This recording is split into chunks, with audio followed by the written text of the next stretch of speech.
Hi හැමෝටම අද අරන් ආවේ ට්‍රැවල් ව්ලොග් එකක්.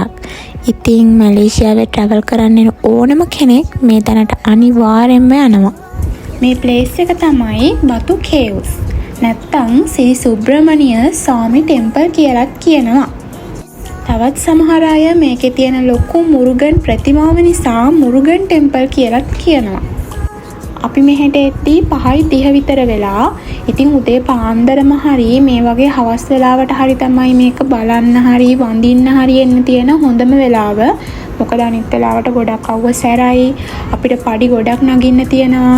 දවල් වෙලාවට ආවත් කමක් නැහැ. හැබැයි ඉතින් මං කිව්වේ ඔයාලට එන්න සුදුසුම වෙලාව.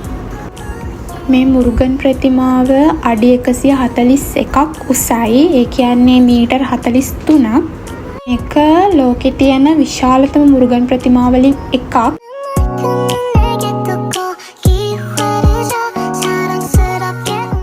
ඉතින් අපි දැන් කේව් එක ඇතුළට යන්න තමයි හදන්නේ. මුලින්ම අතීතයේ මේකේ තිබිලා තියෙන ලොකු කන්දක් විදියට ඊට පස්සේ ලී පඩිපෙළක් හදලා තියෙනවා.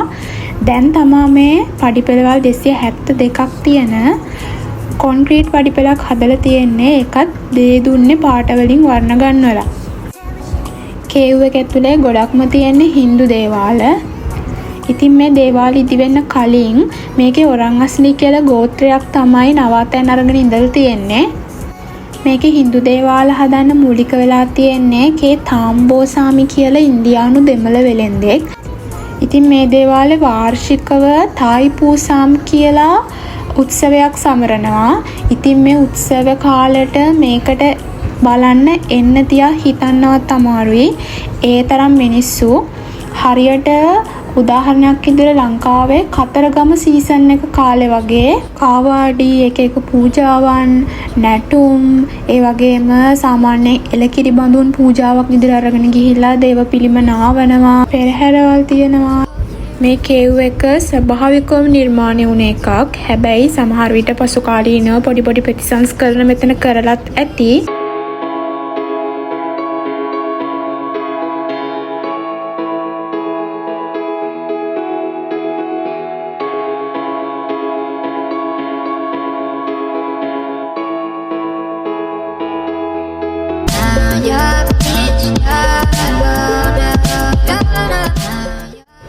ඉතින් මෙහෙ මං හිටපු පොඩි කාලෙට මං දැකලා තියෙන වැඩිම කුරුළු జాතිය තමයි පරවියෝ. මෙහෙ ඒ තරමට පරවියෝ ඉන්නවා. ඉතින් මහන්සි වුණොත් බොන්න වතුර, අයිස්ක්‍රීම්, කූල් ඩ්‍රින්ක් ඒවත් ඇතුළේ තියෙනවා. 100+ එකක් තමයි ගත්තේ. ඉතින් මේක හරියට සේලයින් එකක් වගේ මෙහෙ මහන්සි අඩු වෙලා පොඩි එනර්ජි එකක් එනවා.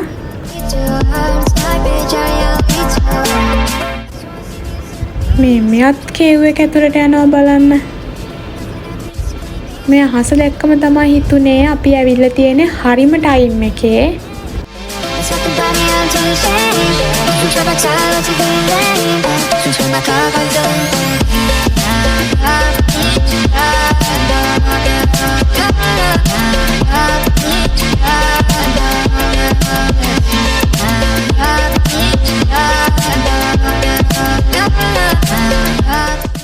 මම බතු කේව්ස් විසිට් කළා කියලා මතක් වෙන්න පොඩි මැග්නට් සුවිනිය එකක් ගත්තා.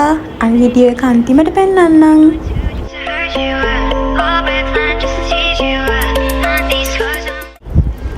ඉතින් මං කලින් දේවාලයක් ඇතුළට ගිහින් තිබුණේ නෑ. ඒ නිසා ෆස්ට් ටයිම් තමයි මම මේ දේවාලයක් ඇතුළට යන්නේ.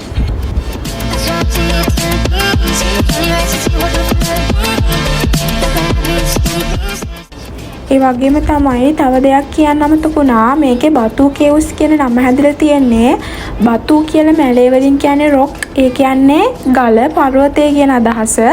ඉතින් මේක පර්වතයක් ඇතුලේ නෙමේකේ කේව් එක තියෙන හින්දා තමයි මේකට බතු කේව්ස් කියන නම හැදලා තියෙන්නේ.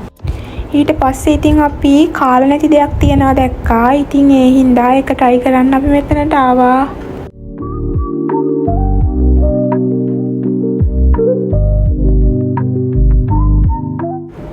ඉතින් මේ කෑම කඩේ වැඩ කරන්න හිටියේ ලංකාවේ අංකල් කෙනෙක්. ඒ නිසා ඉතින් අපිට ලේසි වුණා අපිට ඕන කෑම ජාති ටික තෝරගන්න.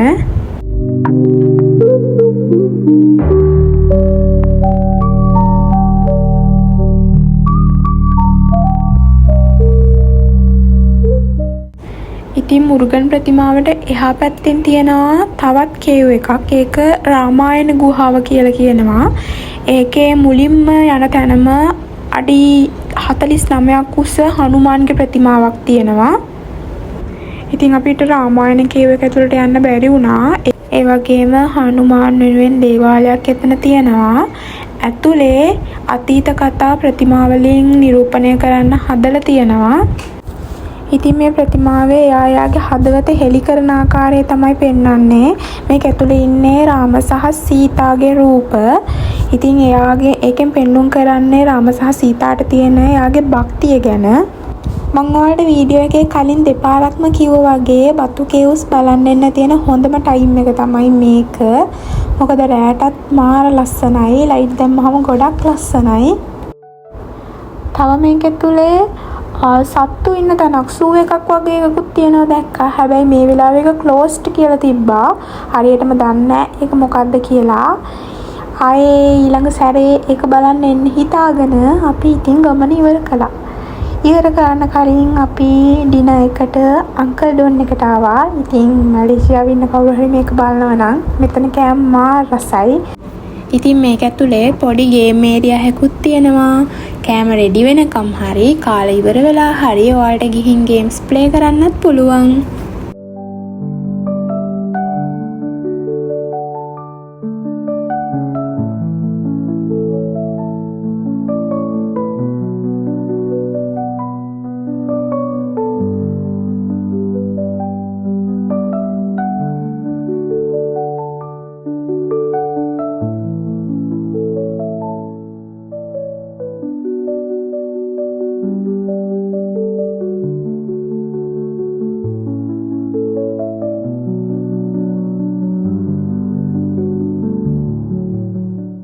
ඉතින් දින එක අරගෙන ගේම්ස් ප්ලේ කළා අපි ගෙදර ගියා. ඉතින් ඒ නිසා vlog එක මෙතනින් ඉවර කරනවා. හැබැයි ඊට කලින් ඔයාලට මං ගත්ත පොඩි සුවිනියර් එක පෙන්වන්න ඕනේ. ඉතින් ආයෙත් මේ වගේ ලස්සන vlog එකකින් හම්බ වෙමු. එතකන් හැමෝටම bye. Thanks for watching.